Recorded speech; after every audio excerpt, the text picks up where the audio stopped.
Ek het hier op Oranje gekom omdat ek op die Karoo groot geword het en dit baie lief het.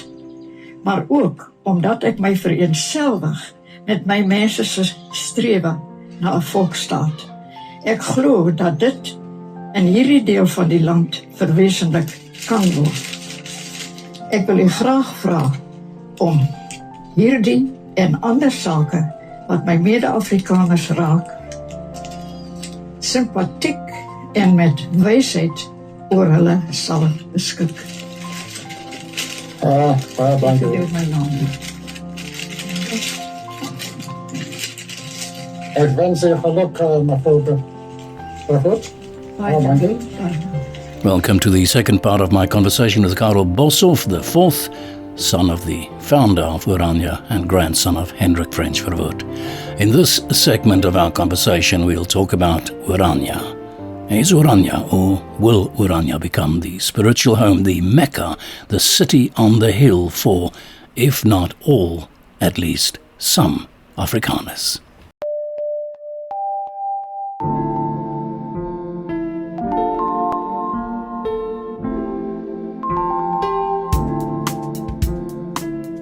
So the question really is it not time for us to have really a major rethink about South Africa?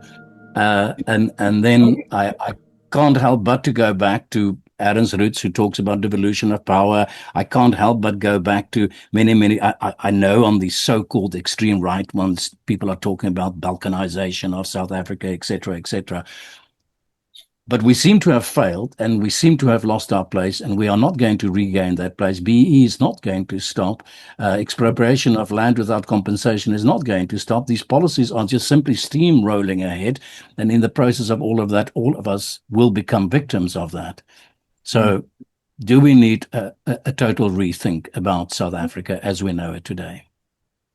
Afrikaners could rethink their own position, and we need to do it. And I think we are doing it, but there's more needed than that. South Africa itself should be rethought. And ironically enough, at the moment, the centralists are the members of the corrupt new elite. They are centralists because they take what do you call it? They take advantage of this centralist South Africa, the recycling of funds amongst themselves. They depend on a centralist unitary state. There are all the more communities and groups and nations and kingdoms and name it, that would fit into a federalist kind of structure. There's no question. I mean, since the early 90s, since even before that, Inkatha has been a federalist power in South Africa. They were neutralized during the constitutional negotiations, and the whole idea of federalism was portrayed as if it is a return to apartheid or something of that kind. But as of today, for the Zulu kingdom, for a number of isiXhosa kingdoms and traditional structures, for the Western Cape and the city of Cape Town as such, and some other metros, it's obvious that we should be looking at a federalist alternative. In fact, that's the only way of not falling into a totally dysfunctional and failed state. We are not a failed state yet. We are failing in many respects. We are not a totally failed state yet. But there's no question that it's where we are heading, unless we could engage in some federalization of South Africa, and then seeking a center from so many sub-centers, or whatever you would call it. Are you saying to me that those people that are talking about, Adams does it in terms of, he talks in vague terms about devolution of power, but there are other voices that are literally talking about splitting up the country, redesigning the map of South Africa, going back to ideas of separate states, whatever the case might be. Is that just Way. crazy people talk, or is that something that could ever potentially be realized in South Africa? My point of view is that's the future. But you need not just theorize about it. You can't only theorize about it. That wouldn't change the reality. If you want to go into a real federalist discussion, you need centers of power engaging in it. It doesn't. It's not a theoretical concept that will, be solved at universities or conferences or something like that. You need real centers of power.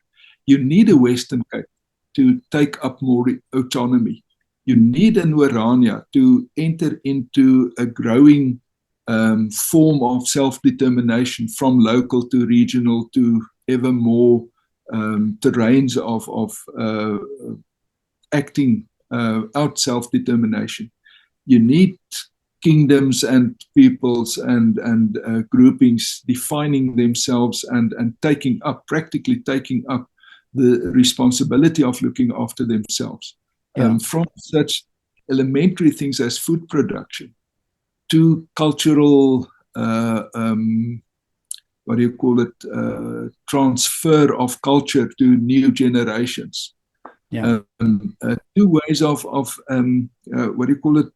rechtspraak, justice, ways of structuring your society around concepts of justice.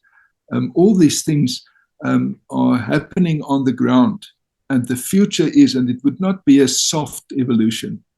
This is going to be a rough road towards that destination, because the new elite will be clinging to what they've got. Yeah. But that's the future. We are going toward a much diversified and a localist kind of region. Well, then what about all this talk about 235? Why was 235 created in the first place? And why, it seems to me, 30 years later, it's almost become a sort of a dirty terminology to use. 235 was part of the compromise of the 1990s. And it's not totally wrong to be romantic about the settlement of the 1990s. It could have gone much, much worse. And we should not forget the spiral in which the previous dispensation was before its end, the downward spiral. So that was not, moonshine and roses to long back to, not at all. The pragmatic and conciliatory spirit of the 1990s, the points of agreement that was reached, that was valuable. And Section 235 of the Constitution presented something of that kind, even though it was never a hard right, a thing that you could go to the court to and get remedy for your aspiration. It just opened the door a little bit. We've used that door. We've used that opening often regarding Orania. Not because it's strong, but because it's there and because you need something to work with. So it's been handy for us, but it's not as if that is the solution. It can't be as a section at the end of the Constitution with a very vague reach be the solution. But the thinking behind it is the solution. And the instruments that one could muster in the process of entering into the activities presented by something like Section 235 might be the solution. So I think we should be referring much more to it and use it in terms of our thinking, but not necessarily in terms of expecting a judicial solution to practical political problems. My understanding is that Section 235 was more than just to get to that handshake we needed at the time to come to a consensus agreement about how we're going to run the new South Africa. My impression had always been that 235 was something that was put in place specifically for further development, looking into it deeper, trying to puzzle it out, figure it out, and how to do that. It seems to me that was just a deal maker, and once the deal was made, hands were shaken. Okay, we're fine. We've made that kind of vague promise. It's somewhere in the Constitution, but we're not going to take. Nobody's really going to take it seriously. Yeah, but it goes two ways. It's absolutely true that it has never been part of ANC policy. They were not enthusiastic about it in any sense more than just facilitating the handshake. But at the same time, Afrikaners were not well prepared for what it would take to implement it. That couldn't have been. And can I just, would you mind if I'm being very rude and just interrupt here? My impression is that Afrikaners are not well informed about it, and had never been well informed about it. There was this, rush in all the balloons and in all the happiness about the new free South Africa. I don't think we've paid any attention to that. Wasn't it the duty of the politicians to actually explain to Tansani and Wimpit what it was all about and what it holds out for? Didn't we have the obligation to, or politicians the obligation to educate the public, at least the Afrikaans segment of the public, about 235 and its possibilities, and put that on the table for genuinely sincere discussion? My personal perspective on that was, as one of those who should have been and was engaged in what you described. The interim constitution was supplemented shortly before the election with Principle 34 that was something like 235. It was essentially the same concept. And the expectation was that the Volksstaatraad that would be established constitutionally will investigate the implementation of that principle. And the Volksstaatraad was highly operational for 3 years and existed for another 2 years and couldn't come up with a viable model for Afrikaner self-determination, because the Afrikaners for whom it needed to be implemented was not willing to give up anything of substance. Everybody wanted the Volksstaat as long as they are already within it. To a huge extent, many of the supporters of the concept saw in it a possibility of smuggling apartheid back through the back door. We will have a Volksstaat, and there Afrikaners would decide, but they will depend totally on black labor as they always did. But those laborers wouldn't have political rights because this is a Volksstaat. Well, that was just going back to apartheid. After the Section 235 was introduced after that process, in a sense, just to give life to it, to not to terminate it altogether.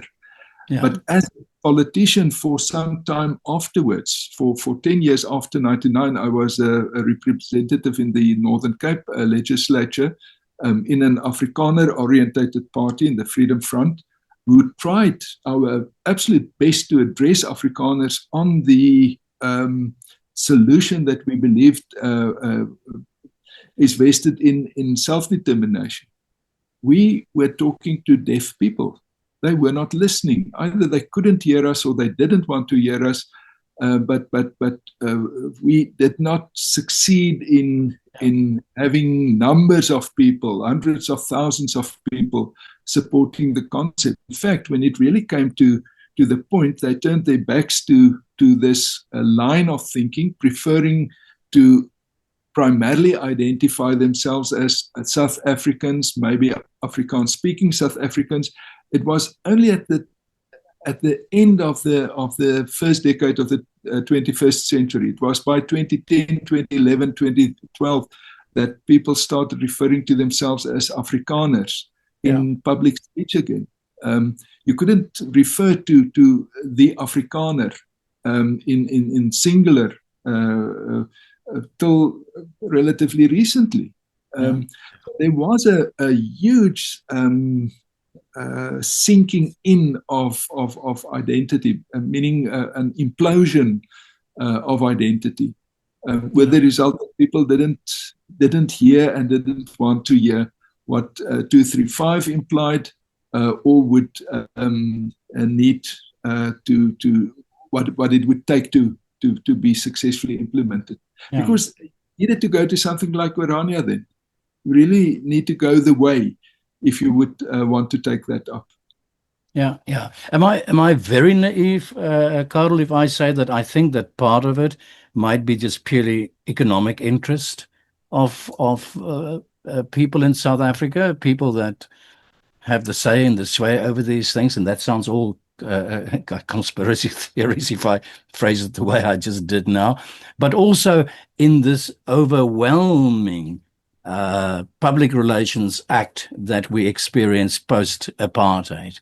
There's incredible celebration and massive party that was dished up the nation, with Nelson Mandela heading the cast and the balloons flying through the sky. And, you know, we had here in Europe women fainting and crying when they saw, and forgive me if I sound crude now, but Mandela was literally the Jesus of Africa that walked on clouds here in Europe. Don't you think that part of all of that whole spectacle pushed aside,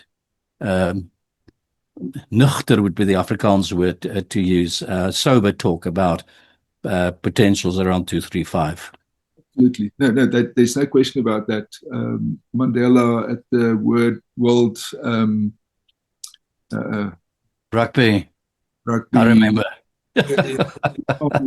6 over his shoulders and all that. Yeah. And he was an appealing figure. Was public relations. It was something of his own as well. It was that. Sociologically speaking, I think it's explainable that people wouldn't turn in their whole reality at once and exchange for a different reality. Afrikaners at least, but more people are too conservative to do that. Yeah. They don't change so easily. It would have needed some kind of revolution. And we didn't have that revolution in us. Maybe it's a good thing. It did result in lost opportunities. You know, there's another thing. We thought it was Armageddon coming in 1994. Many people thought that, and it wasn't. So with that sigh of relief, with that unpacking of the tins of food that was stacked up and so on, people was associating with this new reality in a different way. They were navigating these rough waters, expecting something, but it was never too bad. It was never so hard that they couldn't survive. By now, it's getting hard. Much of what we expected then seems to be possible now again. And our position within that whole setup is much worse than it was in 93, 94, 95. 2025, we don't have our hands on any levers of power as Afrikaners, as part of the white population of South Africa. We are in an extremely precarious position, without law and order, without stability, without something to fall back on. So I think maybe something like the alternative proposed by Section 235 of the Constitution may become relevant now. And we should just not wait to take it up. We should not wither and think about it. We should just take up those opportunities. Do you think that we should talk about it today? Do you think that that should be debated in the press, debated amongst South Africans today, that we should make more people aware of the fact that there is something called 235 and there is the opportunity or the possibility of some devolution of power through, in fact, a lot of things, ways, and what Oranje has established? Oh yeah, we need to do that. I think that's one of the most important things to reintroduce to the public discourse in South Africa at the moment. And it was never limited to just one population group. It could be implemented by any community of that kind of description. Cultural, historical community could take it up and should take it up. I think that's one of the few highlights of that constitution. That was hailed as the best in the world and whatever. That was PR nonsense. I think it was never so good as it was portrayed. But one of the few highlights is 235 and the possibility to find your way into an uncharted future. Yeah. Well, one of the things that I think recently I saw an interview with you, I think it was, or I can't remember, but somebody who said that Mbeki at the time said to, I think, Constant Viljoen, show me the animal, show me the people, and show me the place, show me the geographic space. No movement on that. But okay, let's talk about Oranje and the dream of Oranje. Let's take this into a hopeful scenario. I read somewhere that in 2023, members of Oranje, perhaps you yourself included, had a gathering, a meeting in Pretoria with smart engineers and architects and all sorts of clever people to talk about the design of a city for eventually 1 million people.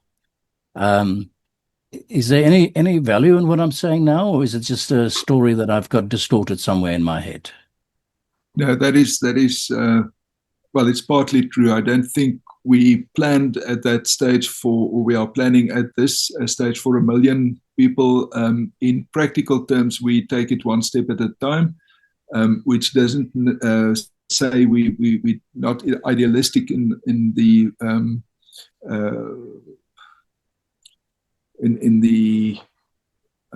direction that we are going. The direction we are going is proper home for our people.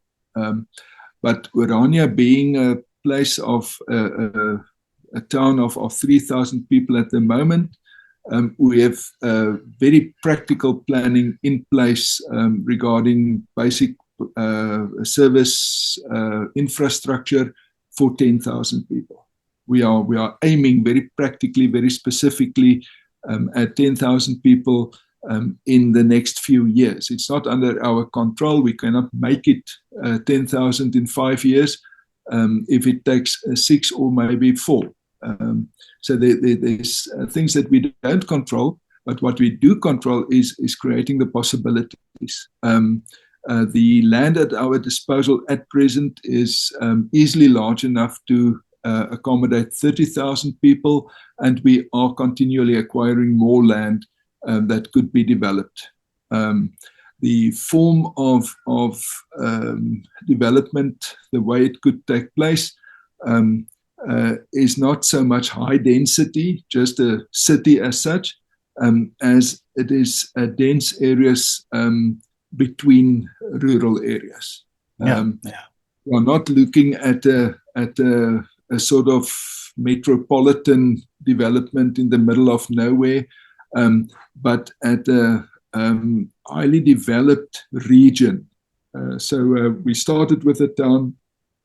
We are moving towards a city, a small city, which could become a bigger city within a broader region, which would be the home of more towns and places and so on. But what we have concentrated at the moment, and we are following point for point, is the planning now for 10,000 people, which would put us in a totally new position regarding possible further developments, further planning, and further design. Yeah. Give me a date. Give me a date for the 10,000 number that you mentioned. I'll never try to give a date again. We argued in, say, 1996, we had a workshop and we said, well, this is easy. 2,000 people by the year 2000. It's poetic. It can't go wrong. And it did. We ended up, I think, with 300 to 400 people by 2000. Yeah.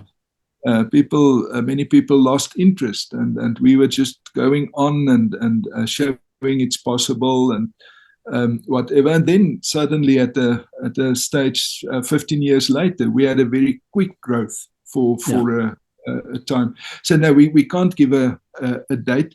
You could extrapolate present tendencies. You could say, well, we've got 10% growth for at least 12 years now, and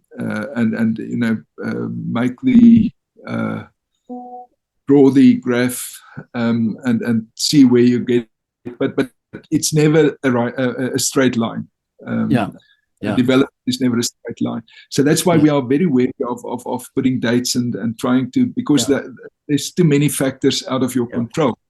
I appreciate that, Carlo, but I'm also just simply romanticizing and fantasizing here a little bit. I went on Google the other day, just in fact a day or so ago, just to go and have a look at the development of Dubai, for example.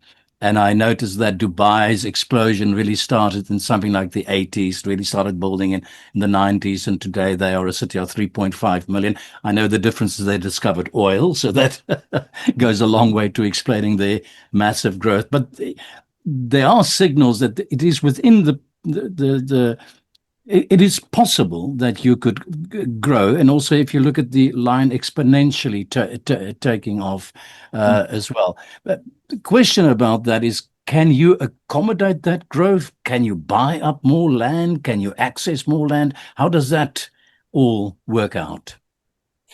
Those are the key questions, because it's a matter of land. I don't think that is our biggest bottleneck.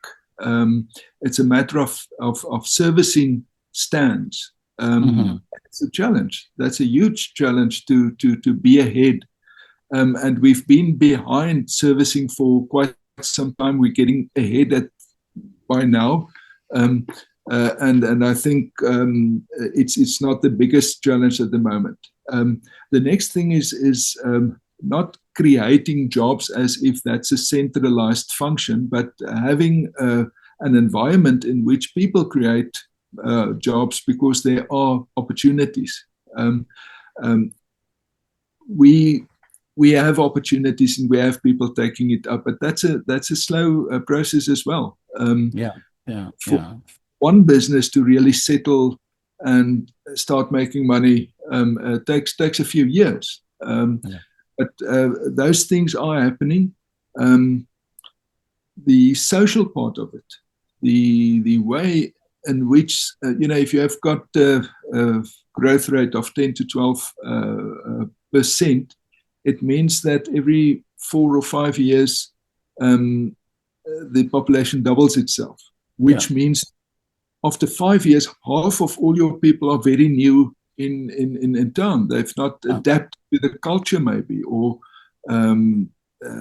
assimilated to the ways of going about and so on, come with all kinds of ideas and whatever.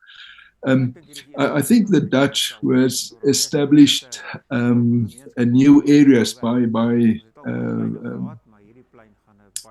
keeping the water out and settle new communities and reclaiming land. Of this, these reclaiming communities was difficult to establish. For a new mining town, it's a crisis. It's a social crisis. We need to steer through all these, navigate through all these difficulties, but we are doing it. We are doing it, establishing institutions, social, educational institutions. So we are ready for that growth. It just doesn't become so visible before maybe 10 years or so down the line. Yeah, I want to get back to the word visible, but just this, the times have changed. There was a time, I think, that people really looked at Oranje with skeptical eyes and called it all sorts of names, and the people who lived there, all sorts of, yearning for the days of apartheid or going back to apartheid and all that sort of stuff.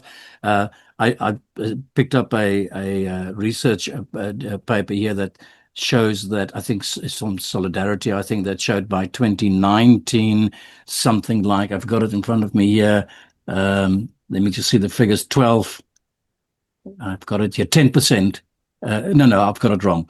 40% of Afrikaners identified with being Afrikaners first and foremost, and then with being 60% with as South Africans. That figure has now gone up in the last couple of years, has gone up to almost 80% of Afrikaners now primarily identifying with themselves as Afrikaners first and foremost, and then South African. So times are changing, and I think if I look at the kind of if I go onto YouTube and I type in Oranje and go and see all the interviews you've done around the world, and how spectacular reception you received from celebrated, in fact, from many parts of the world. So, do you experience that new pulse, that new momentum at the moment? And if so, once again, I think I might have asked the question, are you actively going out there to South Africans and say, hey, here's our dream, this is what we're doing, come and join us? We are definitely experiencing that. It is a most gratifying experience to be understood amongst many people. You know, we've got this joke to say that when we started out, half of all the people we addressed ourselves to said, this is impossible and it's also not necessary. And the other half said, it's not necessary and it's even impossible. People just didn't take it seriously. That has changed. Yeah. It doesn't mean that everybody is moving as quickly as that. But I'm very sure that what we are viewing is a fundamental or a structural change in the attitude of Afrikaners. It would still mean a lot of them going to other parts of the world where they are assimilated according to their professional or economic status or whatever. We are having losses and we are going to have more losses, but it's a significant change that is taking place, and we are addressing Afrikaners in South Africa and elsewhere in the world with an open invitation to say, come support this thing. It's not easy. It's not just the next thing to do, but it is a possibility. It gives you a place in the world. Support, take part, join us. Yeah. Just I know we've gone way over time, but two last questions.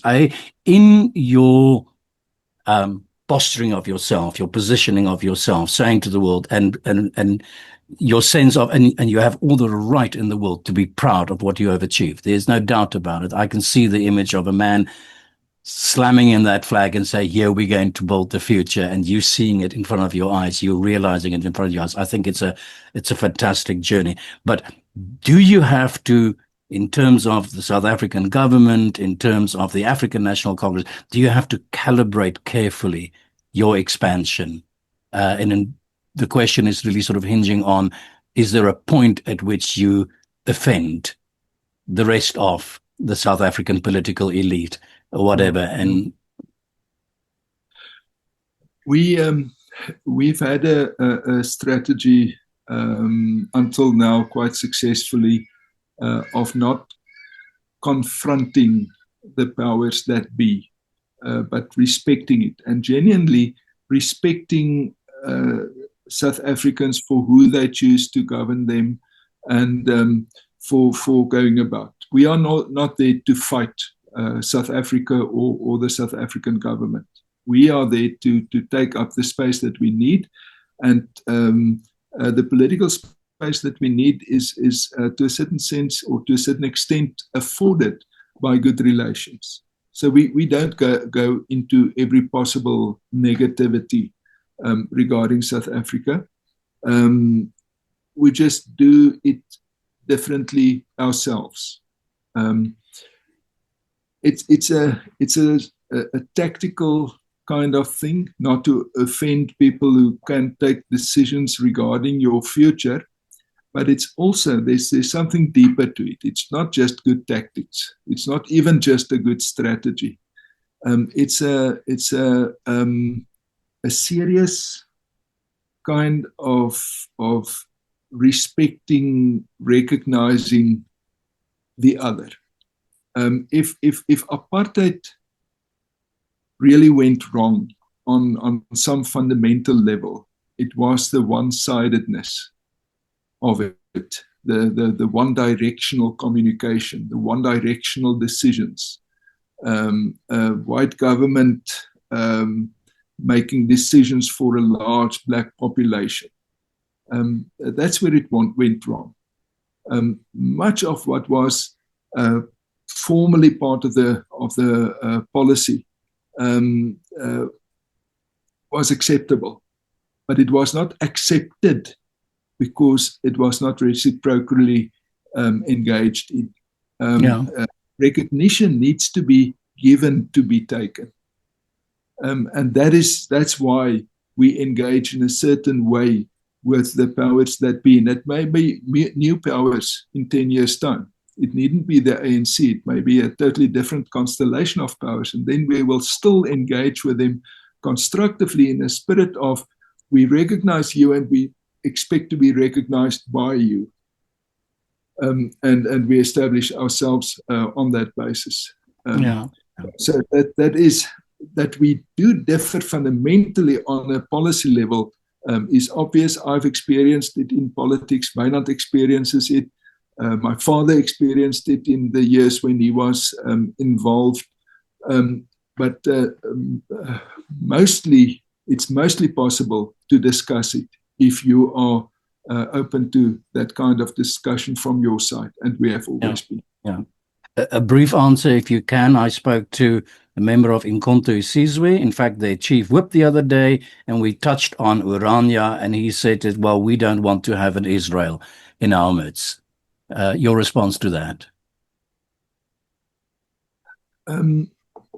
There are similarities and there are differences between what we try and do and what Israel did. I think that the kind of fear that he expresses when he says something like that is not applicable to our model. We are not on that route. We are on a different route. And I think if we engage with any people on a personal level, and that includes Mr. Zuma, who was a visitor to Urania and was quite impressed when he was here, it is possible to find common ground and to explain ourselves in such a way that it's not the Israel of South Africa. It's rather the alternative to that kind of confrontational politics. Yeah. My last question. Your father was clearly a visionary. I may add that I had the pleasure as a very young journalist to have met your father once at the SABC. And if I say then met your father, it really was shaking hands with him. I think you're a visionary like your father. Do you imagine a time, perhaps not so far in the future, where we as Afrikaners, wherever we are, whether we're sitting here in Amsterdam or whether we're farming in Russia or in the United States of Donald Trump, or whether we're back in South Africa, that we will look towards Urania as, let's say, our Mecca, our castle? I do believe Urania is becoming that. In a sense, it's maybe a secret that it is already that. People don't know it yet, or might not know it, but if I could be so optimistic as to say in my lifetime, because we don't have our lives in our own hands. But I believe that in my lifetime, we are going to see Urania as the core of Afrikaner freedom, which is the precondition for thriving both here and elsewhere. Yeah, and in doing so, perhaps Karel is filling that void that so many of us feel today, that we can identify with. And then I might be over dramatic if I say that part of that, in physical terms, in terms of building it and expanding it and growing it, I can imagine is going to be the arrival of the not the statue of Paul Kruger, but if I understand it, the head of Paul Kruger, or it is a full scale replica of the statue. Replica. I was searching for the word replica. Yes. Tell me about that. The statue of Paul Kruger in the center of Pretoria has been damaged often during the past years, and symbolically so. Painted red, getting the words "kill the farmer, kill the boer," etc. It's a bad situation. Afrikaners in Pretoria argued, the Kruger Society argued, maybe the destiny of this statue is to go down here where it is, but then that's the destiny, that's where it needs to be, or that's its place, whatever will happen. But that does not exclude, and it did not exclude replicating the statue. Like, it a sort of second life and moving it to Orania. And I think this move in the two, how do you say it? It's bicentennial of his birth date is highly symbolic. It's as if the heart of Afrikanerdom is moving. It's obviously not at home anymore at the center of Pretoria. You just need to move about if you are brave enough to try to experience that it's not where the heart of Afrikanerdom is anymore.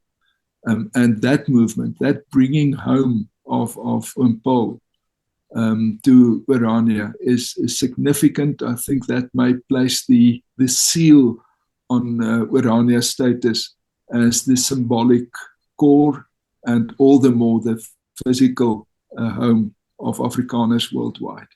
Yeah, it's a fantastic vision, and at the same time, just also a wonderful story. And if I understand it correctly, this replica will be moving from town to town and then finally find its place, I guess, in the middle of a plain in the heart of Orania. What a fantastic vision.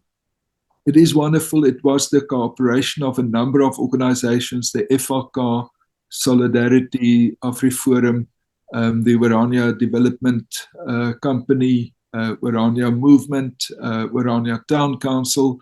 It's a multi-million rand project. It's funded by crowdfunding, by people supporting the idea, and it's going places. It's really touching the heart of our people. Fantastic. Karel Boshoff, thank you very, very much for your time. Thank you very much for this chat. Thank you, Johan. It was a privilege, and I'm glad that we had this opportunity. Thank you so much. Well, I hope that we're going to be able to do something around this statue and its arrival in Orania. So we'll be in touch. Thank you very, very much.